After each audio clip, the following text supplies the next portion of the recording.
Hello, I'm going to give my analysis on the human resource video. I thought it was very interesting because I'm about to be applying for jobs, and I've recently, I've applied online places, and so I thought it was interesting on her insights. 85% of job openings are never posted online.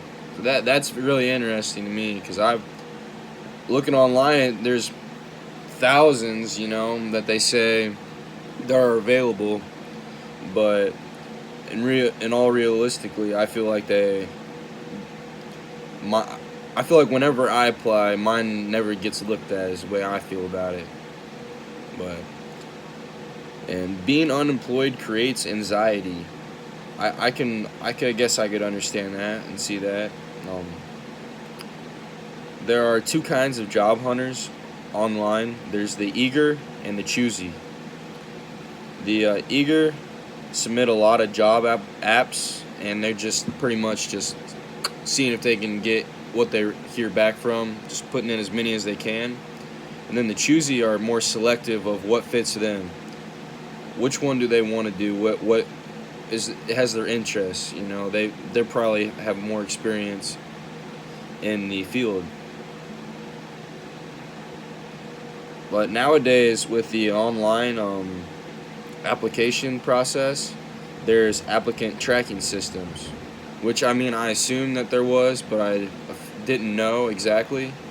But this video just cleared it up for me. But they pretty much, there's probably there's probably over 100 resumes put in for a job, maybe more. And the system just pretty much, whatever they search for a certain criteria with an algorithm, and she more pretty much says is your resume for the most part probably isn't going to be looked at online, and you could be the most qualified for the job, which I didn't know that. So that's really interesting.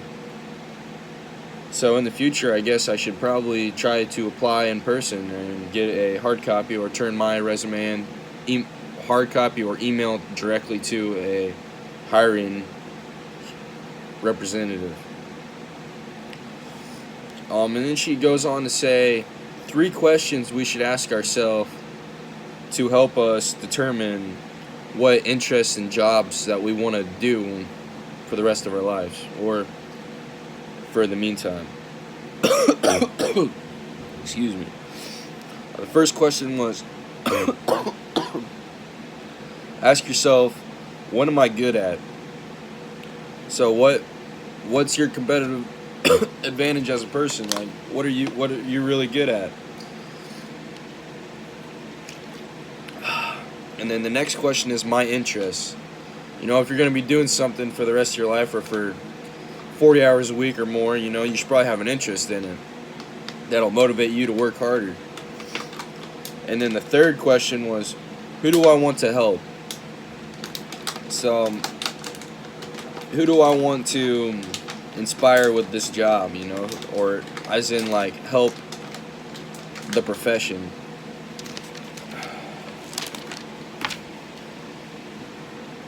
And then she talks about how a guy named Lucas applied for a job using a very creative and unique technique, which I've never heard of before, which was very bold. I give him props for that. He would go into places he was looking for, which he was looking for a marketing job. He would go into the place with a box of donuts or cupcakes, and he would ask for the hiring manager, and then give the donuts with his resume attached to the donuts, which was very creative, and I'm sure the hiring manager has never seen this before. So he's already started out good, and it led to questions, and he got his foot in the door. It gave a physical appearance, and he got to address the manager, give him personally give him his resume. And he received a 25% of return from hiring from the hiring manager. So he he was 1 for 4 for every resumes he turned in, which is pretty good. That's a lot higher than anyone that applies online would ever receive. And millennials have as many as 7 careers in their life, which is interesting. I did not know that, and so far I guess I could say I've had one, which was a metal shop fabricator. So I would just run machines and do whatever. So that was interesting. I guess I could see that, you know. And then she goes on to say you need to ask yourself conversations to have with someone specified in your job field or a professional. How did you get to where you are? And just keep on asking them questions that is going to benefit yourself in the future and just help you to get to where you want to be. And then when you're done talking to them either over the phone or in person or whatever, you can email them your resume or give it to them directly. And this is just so they have your resume and that they can give it to someone else and build your network. And you never know if they're gonna have a job opening where they are. So you're just establishing your network is really what you're doing with that. And it comes down to also having informal conversations with people. You never know who you're gonna run into, who you're gonna be talking to that could lead to something else, or who knows someone, you know. So when it comes to a job offer, ask yourself, do I want to work here?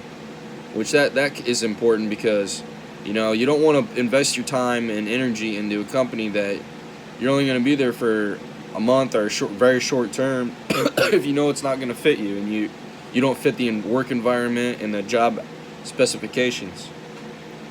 So make sure it really fits for you, for your personal goals in life and needs and interests. And she gave us selling spill saying that I thought was that really applies. People will buy from others they know and like and trust, which is true. You know, I feel like it comes down to a lot if it's confidence. You know, if you have a lot of confidence when you're selling something and you believe in it, the person is more likely to buy it if the person selling it believes in it, knows it's going to work.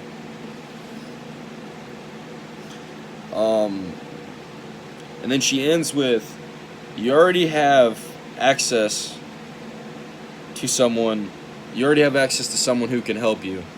So she's pretty much saying, go out there, strive for it, expand your network, and you can get the job you want. And I thought this whole video is interesting to me because, like I said, I'm applying and I'm going to graduate in December, so I'm going to be applying for a lot more jobs too. And this gave me a lot of tips on what I need to do, how I need to expand my network, and just the professionalism within applying for a job. And I thought it was very beneficial to me, and I liked it a lot. So thank you for your time.